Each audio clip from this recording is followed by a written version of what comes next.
Hello, and welcome to Meditating the Word. Whether you're just joining us or if you've been here since day one, I'm so glad you're here. We're reading the entire Bible this year, following the BlueLetterBible.com reading plan. If you would like to download a copy, you'll find a link in the notes.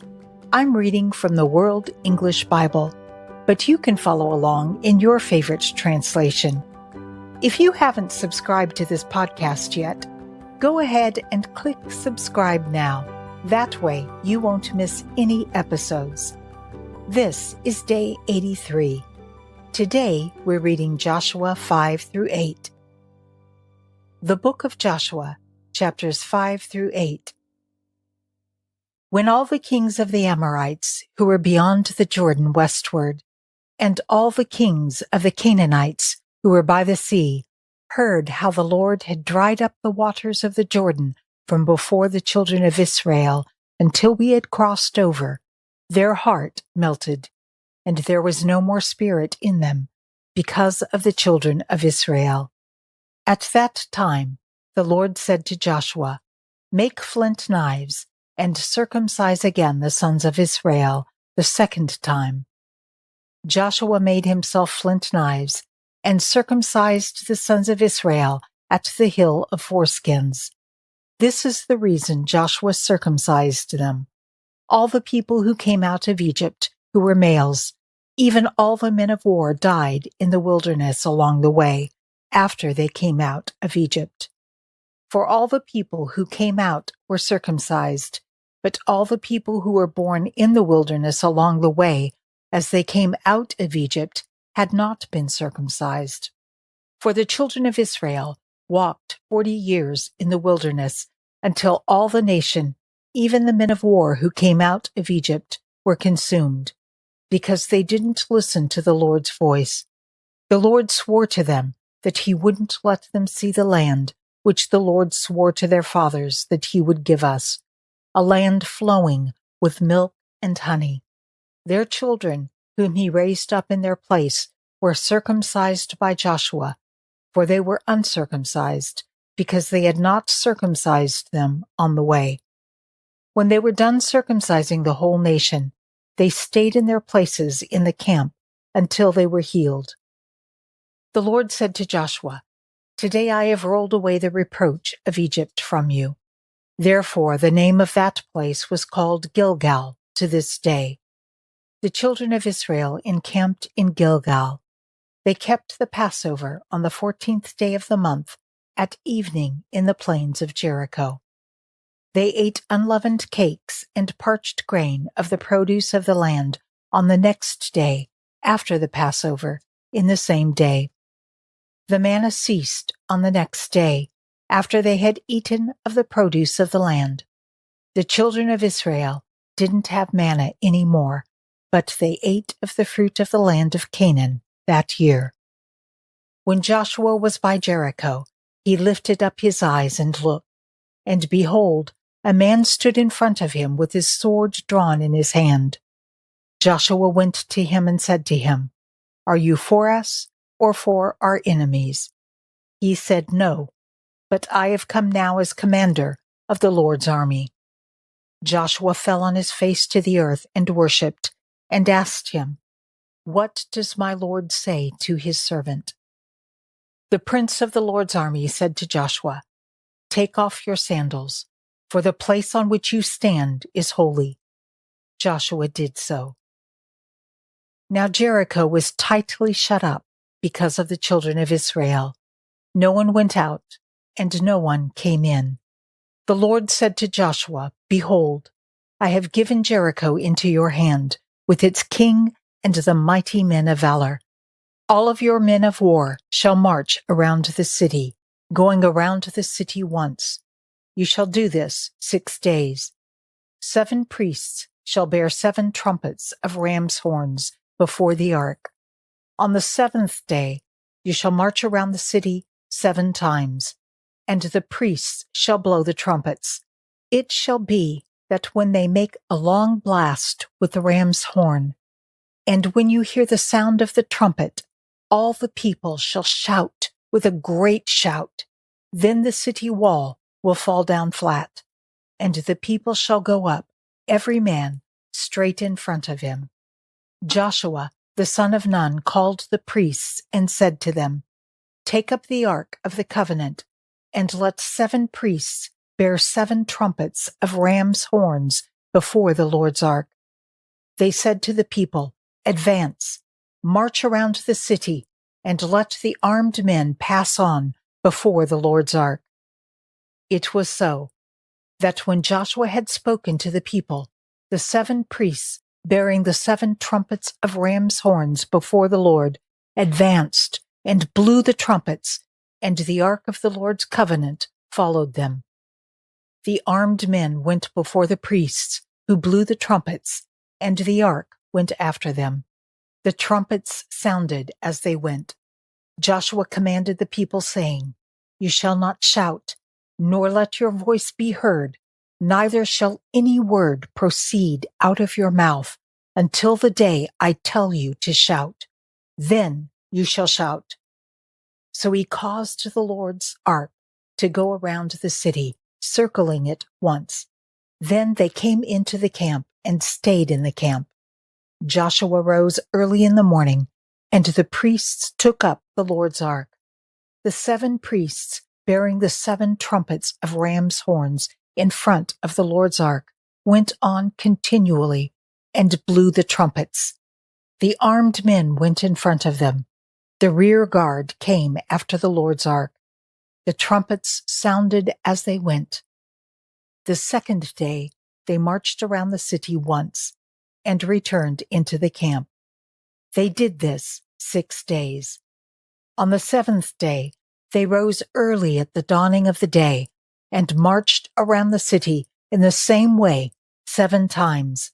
On this day only they marched around the city 7 times. At the 7th time, when the priests blew the trumpets, Joshua said to the people, Shout, for the Lord has given you the city. The city shall be devoted, even it and all that is in it, to the Lord. Only Rahab the prostitute shall live, she and all who are with her in the house, because she hid the messengers that we sent. But as for you, only keep yourselves from what is devoted to destruction, lest when you have devoted it, you shall take of the devoted thing. So you would make the camp of Israel accursed and trouble it. But all the silver, gold, and vessels of bronze and iron are holy to the Lord. They shall come into the Lord's treasury.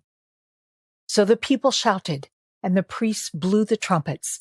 When the people heard the sound of the trumpet, the people shouted with a great shout, and the wall fell down flat, so that the people went up into the city, every man straight in front of him, and they took the city. They utterly destroyed all that was in the city, both man and woman, both young and old, and ox, sheep, and donkey, with the edge of the sword.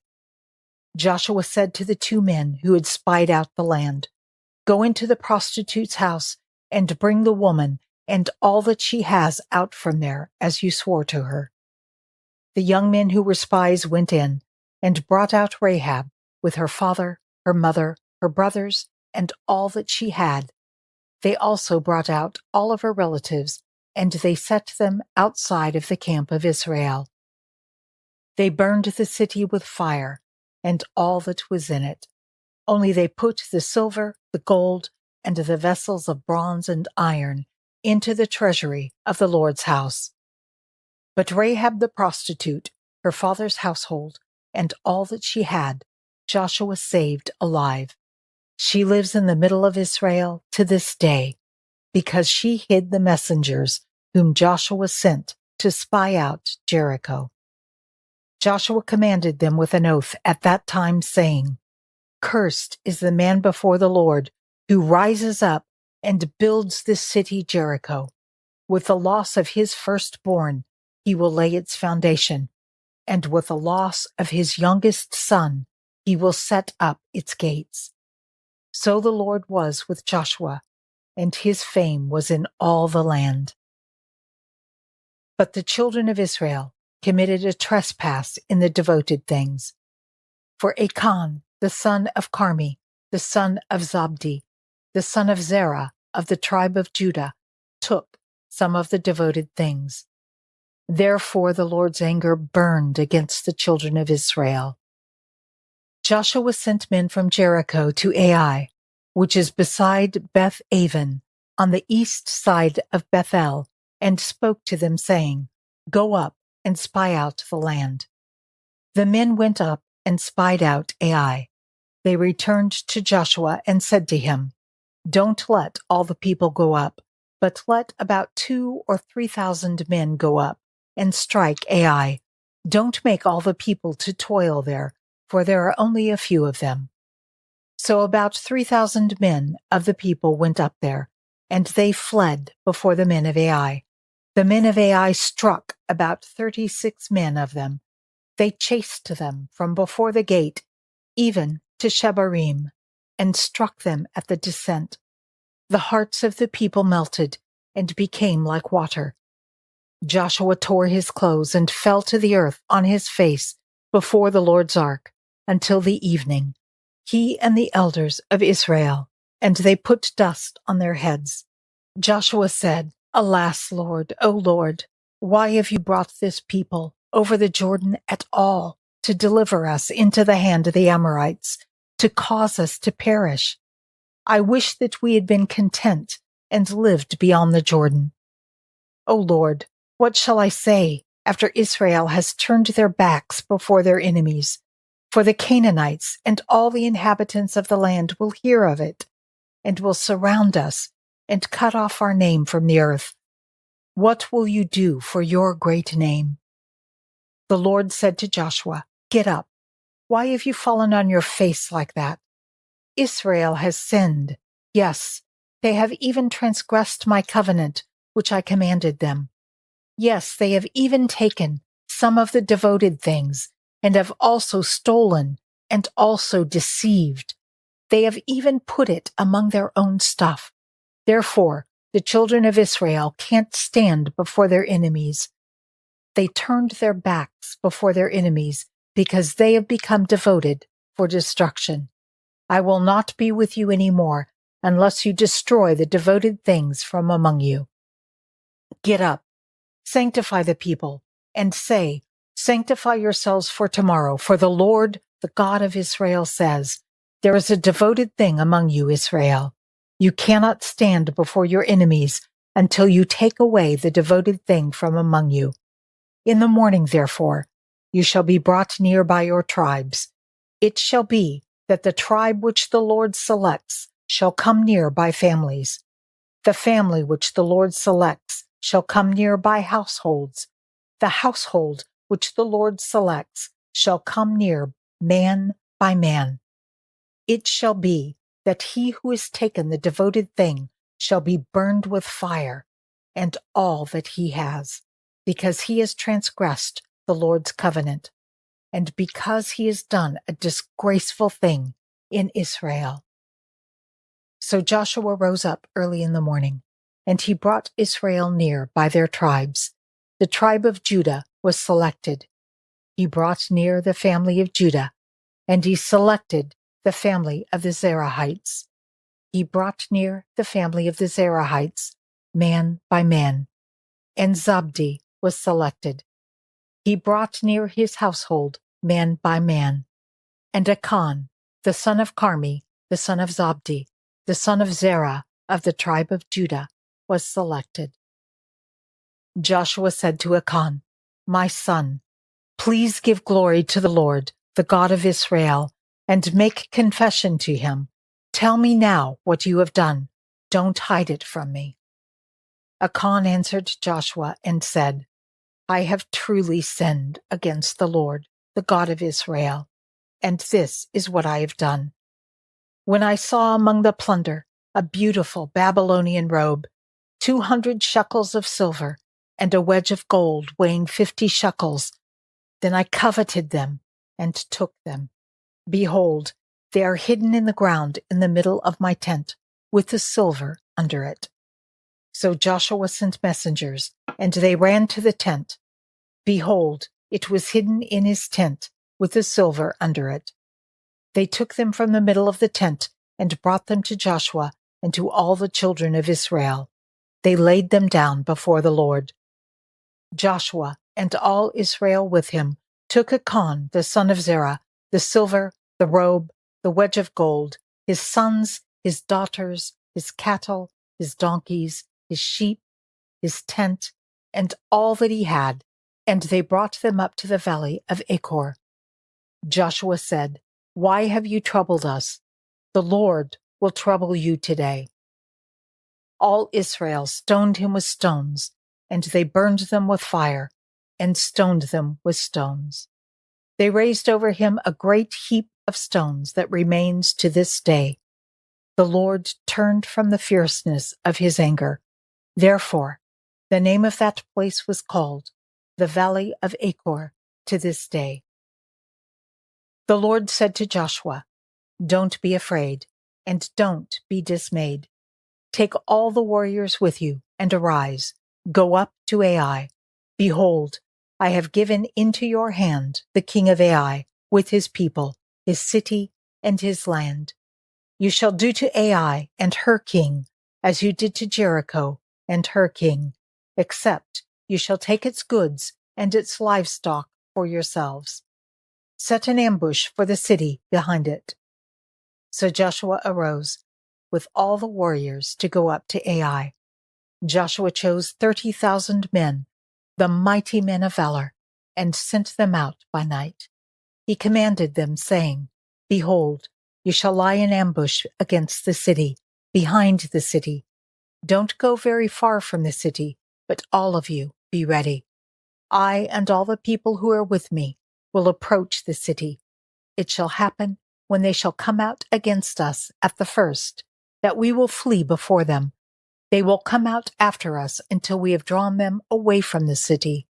For they will say, 'They flee before us like the first time.'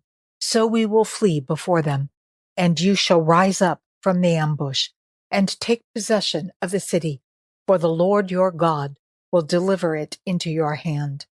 It shall be, when you have seized the city, that you shall set the city on fire. You shall do this thing according to the Lord's word. Behold, I have commanded you." Joshua sent them out, and they went to set up the ambush and stayed between Bethel and Ai on the west side of Ai. But Joshua stayed among the people that night. Joshua rose up early in the morning, mustered the people, and went up, he and the elders of Israel, before the people to Ai. All the people, even the men of war who were with him, went up and came near, and came before the city and encamped on the north side of Ai. Now there was a valley between him and Ai. He took about 5,000 men and set them in ambush between Bethel and Ai on the west side of the city. So they set the people, even all the army who was on the north side of the city, and their ambush on the west side of the city. And Joshua went that night into the middle of the valley. When the king of Ai saw it, they hurried and rose up early, and the men of the city went out against Israel to battle, he and all his people, at the time appointed before the Arabah. But he didn't know that there was an ambush against him behind the city. Joshua and all Israel made as if they were beaten before them and fled by the way of the wilderness. All the people who were in the city were called together to pursue after them. They pursued Joshua and were drawn away from the city. There was not a man left in Ai or Bethel who didn't go after Israel. They left the city open and pursued Israel. The Lord said to Joshua, "Stretch out the javelin that is in your hand toward Ai, for I will give it into your hand." Joshua stretched out the javelin that was in his hand toward the city. The ambush arose quickly out of their place, and they ran as soon as he had stretched out his hand, and entered into the city and took it. They hurried and set the city on fire. When the men of Ai looked behind them, they saw, and behold, the smoke of the city ascended up to the heaven, and they had no power to flee this way or that. The people who fled to the wilderness turned back on the pursuers.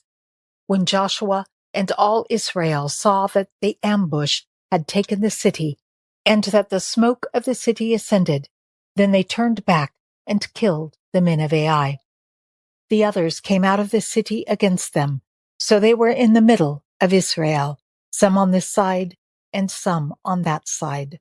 They struck them, so that they let none of them remain or escape. They captured the king of Ai alive and brought him to Joshua. When Israel had finished killing all the inhabitants of Ai in the field, in the wilderness in which they pursued them, and they had all fallen by the edge of the sword until they were consumed, all Israel returned to Ai and struck it with the edge of the sword. All that fell that day, of both men and women, were 12,000, even all the people of Ai. For Joshua didn't draw back his hand with which he stretched out the javelin until he had utterly destroyed all the inhabitants of Ai. Israel took for themselves only the livestock and the goods of that city, according to the Lord's word which he had commanded Joshua. So Joshua burned Ai and made it a heap forever, even a desolation, to this day. He hanged the king of Ai on a tree until the evening.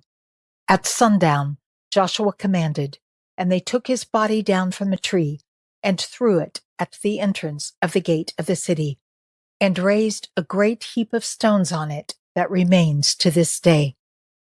Then Joshua built an altar to the Lord, the God of Israel, on Mount Ebal, as Moses, the servant of the Lord, commanded the children of Israel, as it is written in the book of the law of Moses, an altar of uncut stones on which no one had lifted up any iron.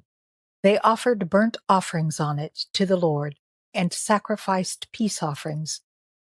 He wrote there on the stones a copy of Moses' law, which he wrote in the presence of the children of Israel. All Israel, with their elders, officers, and judges, stood on both sides of the ark before the Levitical priests, who carried the ark of the Lord's covenant, the foreigner as well as the native, half of them in front of Mount Gerizim, and half of them in front of Mount Ebal, as Moses the servant of the Lord had commanded at the first, that they should bless the people of Israel. Afterward, he read all the words of the law, the blessing and the curse, according to all that is written in the book of the law. There was not a word of all that Moses commanded, which Joshua didn't read before all the assembly of Israel, with the women, the little ones, and the foreigners who were among them.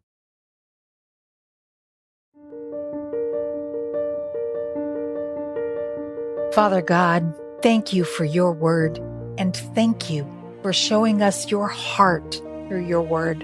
As we read about the fall of Jericho, again, the power of words is made plain. You had the children of Israel march around the city in silence and ask that they not speak a word for 7 days until the blast of the trumpets, and then they were to shout in victory. Father, help us to keep a guard over our mouths, and like them, to not speak any words except for a shout of victory. All of your promises are true, and you are forever faithful. We will stand steadfast in the victory that has already been won for us in Jesus. Amen. Did you know we're on Facebook? You can join our community and share your thoughts there about today's reading. You'll find a link in the notes. The desert wanderings are over, and we are in the book of Joshua. Pretty exciting. If you know someone who would enjoy reading the Bible with us, why not invite them to listen? And it would mean a lot to me if you could take just a moment to rate and review the podcast. Thank you for joining me, and know that I am praying for you as we journey through the Bible together. I can't wait to see you tomorrow. Until next time, be blessed and be a blessing.